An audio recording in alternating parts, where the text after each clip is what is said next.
Marwadi university మంచి భవిష్యత్తు కోసం తెలుగు విద్యార్థులు ఇష్టపడే యూనివర్సిటీ. కాల్ 9059052378 9059052379.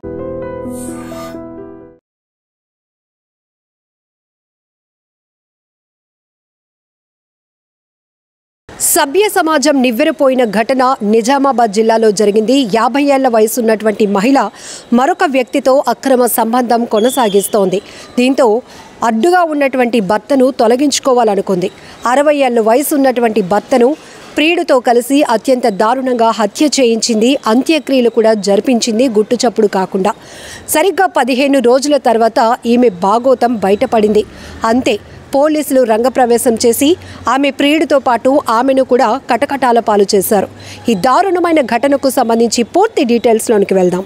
అక్రమ సంబంధాలు అడ్డగోలుగా పెరిగిపోతున్నాయి. వావి వరుసలు లేకుండా పోతున్నాయి. వయసు భేదాలు కూడా లేవు. వివాహేతర సంబంధాలు విచ్చలవిడిగా విహారం చేస్తున్నాయి. ఈ క్రమంలో అడ్డొచ్చిన భార్యలను భర్తలు, భర్తలను భార్యలు నిర్దాక్షిణ్యంగా అంతం చేస్తున్నారు. ఇప్పుడు మీరు చూస్తున్న ఈ స్టోరీలో కూడా ఓ వృద్ధ మహిళ మరో వ్యక్తితో వివాహేతర సంబంధం పెట్టుకుని భర్తనే అంతం చేసింది. ఈ దారుణ ఘటన నిజామాబాద్ జిల్లా మాక్లూరు మండలంలో చోటు చేసుకుంది. మాక్లూరు మండలం కల్లెడ తండాకు చెందిన గుగులోతు శంకర్, యమున భార్యాభర్తలు. శంకర్ మొదటి భార్య మృతి చెందటంతో 40 ఏళ్ల క్రితం యమునను రెండో పెళ్లి చేసుకున్నాడు శంకర్. కొంతకాలంగా సంసారం సాఫీగా సాగింది. 8 ఏళ్ల క్రితం యమునకు అదే తండాకు చెందిన సమీప బంధువు నందుతో పరిచయం ఏర్పడింది. ఆ పరిచయం కాస్త వివాహేతర సంబంధానికి దారితీసింది. నందుతో యమున చనువుగా ఉండటానికి గుర్తించిన భర్త అక్రమ సంబంధంపై నిలదీశాడు. ఈ క్రమంలో భార్యాభర్తల మధ్య గొడవలు మొదలయ్యాయి.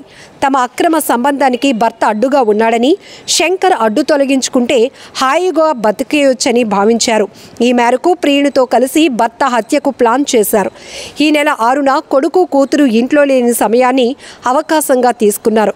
ఎప్పట్లాగే రాత్రి డాబాపై పడుకోగా ఒక్కసారిగా ఈదురు గాలులు వీచాయి. అదే అవకాశంగా మలుచుకున్న యమున డాబాపై నుంచి మెట్లు దిగేందుకు వెళ్లిన భర్తను ఒక్కసారిగా కిందకు తోసేసింది. తీవ్రంగా గాయపడ్డ భర్తను కర్రలతో కొట్టింది. ప్రియుడితో కలిసి గొంతు నులిమి చంపేసింది.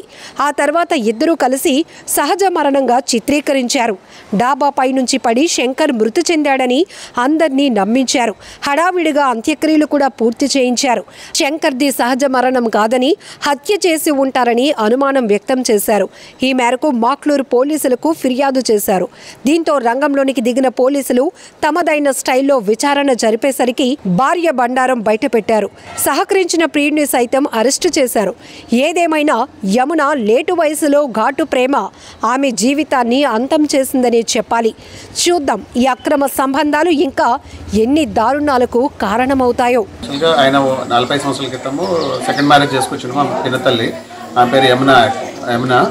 సో మునిపల్లి నుంచి చేసుకోవడం జరిగింది. ఈ మధ్యలో వాళ్ళు అక్కడ నుంచి ఆమెకి ఎటువంటి చిన్న చిన్న అక్రమ సంబంధాలతో అలవాటు పడినటువంటి మనిషి అన్నట్టు. సో చాలాసార్లు ఇది చేయడం జరిగింది, వార్నింగ్ ఇవ్వడం జరిగింది, కానీ ఆమె మార్చుకోవడం జరగలేదు.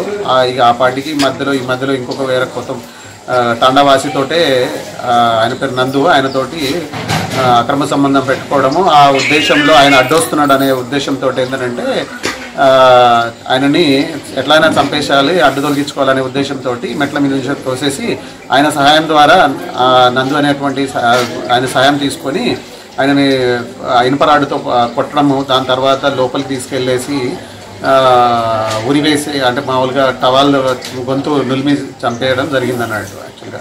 సో దాన్ని మాకు అందరికీ, కుటుంబ సభ్యులందరికీ మామూలుగా ఏదో యాక్సిడెంట్ లాగా క్రియేట్ చేసేసి, అంటే పడిపోవడం జరిగింది, అలానే చచ్చిపోవడం జరిగింది అనేటువంటిది అంటే అలా క్రియేట్ చేయడం జరిగింది అన్నట్టు.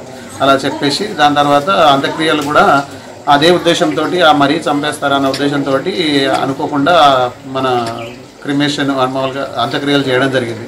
కానీ దాని తర్వాత కొన్ని ఆమె మాటలు మాట్లాడే విధానం కానీ, లేకపోతే ఆమె ఫోన్ చెక్ చేయడం వల్ల ఇంకొక ఇంటి వాళ్ళకి ఎవరికి ఈ విషయం గురించి చెప్పడం తెలియకుండానే 2-3 గంటల పాటు వేరే వాళ్ళకి ఫోన్ చేయడము, ఇది చేయడం, ఆ కాల్ లిస్ట్ చెక్ చేయడం వల్ల మాకు డౌట్ వచ్చి దీన్ని పోలీస్ దృష్టికి తీసుకుపోవడం ద్వారా అది మర్డర్ కేసుగా మాకు అనిపించింది అన్నమాట. అక్రమ సంబంధాలు అడ్డగోలుగా పెరిగిపోతున్నాయి. వావి వరుసలు లేకుండా పోతున్నాయి.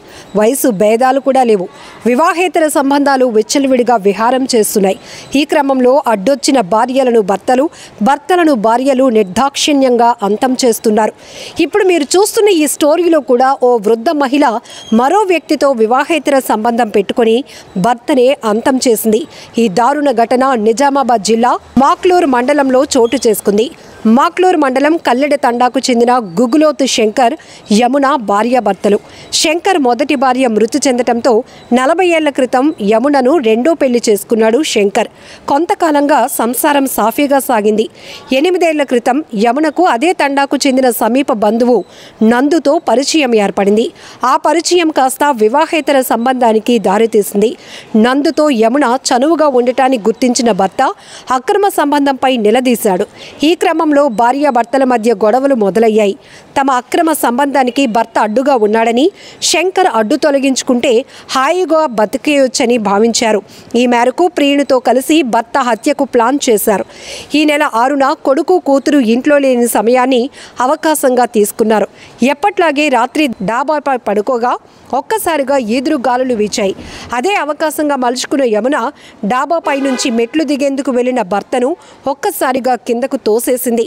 తీవ్రంగా గాయపడ్డ భర్తను కర్రలతో కొట్టింది. ప్రియుడితో కలిసి గొంతు నులిమి చంపేసింది. ఆ తర్వాత ఇద్దరూ కలిసి సహజ మరణంగా చిత్రీకరించారు. డాబాపై నుంచి పడి శంకర్ మృతి చెందాడని అందరినీ నమ్మించారు. హడావిడిగా అంత్యక్రియలు కూడా పూర్తి చేయించారు. శంకర్ది సహజ మరణం కాదని హత్య చేసి ఉంటారని అనుమానం వ్యక్తం చేశారు. ఈ మేరకు మాక్లూరు పోలీసులకు ఫిర్యాదు చేశారు. దీంతో రంగంలోనికి దిగిన పోలీసులు తమదైన స్టైల్లో విచారణ జరిపేసరికి భార్య బండారం బయటపెట్టారు. సహకరించిన ప్రియుడిని సైతం అరెస్టు చేశారు. ఏదేమైనా యమున లేటు వయసులో ఘాటు ప్రేమ ఆమె జీవితాన్ని అంతం చేసిందని చెప్పాలి. చూద్దాం ఈ అక్రమ సంబంధాలు ఇంకా ఎన్ని దారుణాలకు కారణమవుతాయో. 40 ఏళ్ల క్రితం యమునను రెండో పెళ్లి చేసుకున్నాడు శంకర్. కొంతకాలంగా సంసారం సాఫీగా సాగింది. 8 ఏళ్ల క్రితం యమునకు అదే తండాకు చెందిన సమీప బంధువు నందుతో పరిచయం ఏర్పడింది. ఆ పరిచయం కాస్త వివాహేతర సంబంధానికి దారితీసింది. నందుతో యమున చనువుగా ఉండటానికి గుర్తించిన భర్త అక్రమ సంబంధంపై నిలదీశాడు. ఈ క్రమంలో భార్యాభర్తల మధ్య గొడవలు మొదలయ్యాయి. తమ అక్రమ సంబంధానికి భర్త అడ్డుగా ఉన్నాడని, శంకర్ అడ్డు తొలగించుకుంటే హాయిగా బతికేయొచ్చని భావించారు. ఈ మేరకు ప్రియునితో కలిసి భర్త హత్యకు ప్లాన్ చేశారు. ఈ నెల 6న కొడుకు కూతురు ఇంట్లో లేని సమయాన్ని అవకాశంగా తీసుకున్నారు. ఎప్పట్లాగే రాత్రి డాబాపై పడుకోగా ఒక్కసారిగా ఈదురు గాలులు వీచాయి. అదే అవకాశంగా మలుచుకున్న యమున డాబాపై నుంచి మెట్లు దిగేందుకు వెళ్లిన భర్తను ఒక్కసారిగా కిందకు తోసేసింది. తీవ్రంగా గాయపడ్డ భర్తను కర్రలతో కొట్టింది. ప్రియుడితో కలిసి గొంతు నులిమి చంపేసింది. ఆ తర్వాత ఇద్దరూ కలిసి సహజ మరణంగా చిత్రీకరించారు. డాబాపై నుంచి పడి శంకర్ మృతి చెందాడని అందరినీ నమ్మించారు. హడావిడిగా అంత్యక్రియలు కూడా పూర్తి చేయించారు. శంకర్ది సహజ మరణం కాదని హత్య చేసి ఉంటారని అనుమానం వ్యక్తం చేశారు. ఈ మేరకు మాక్లూరు పోలీసులకు ఫిర్యాదు చేశారు.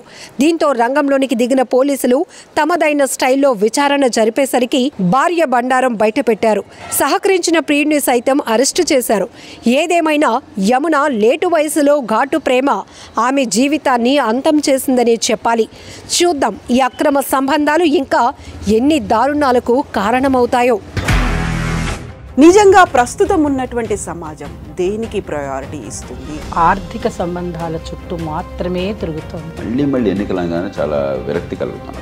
మంచి అనిపిస్తుంది కదా, లేడీస్ కూడా ఛాలెంజింగ్ జాబ్స్ చేసినప్పుడు చాలా బాగుంటది. ట్రాఫిక్ అసిస్టెంట్స్ గా నియమించిన ట్రాన్స్జెండర్స్ అందరితో సాల్యూట్ చేయించుకుంటున్నారు. ఫుడ్ డెలివరీ ఇవ్వటానికి వెళ్ళినటువంటి డెలివరీ బాయ్ అనిల్ పై కళ్ళ ముందు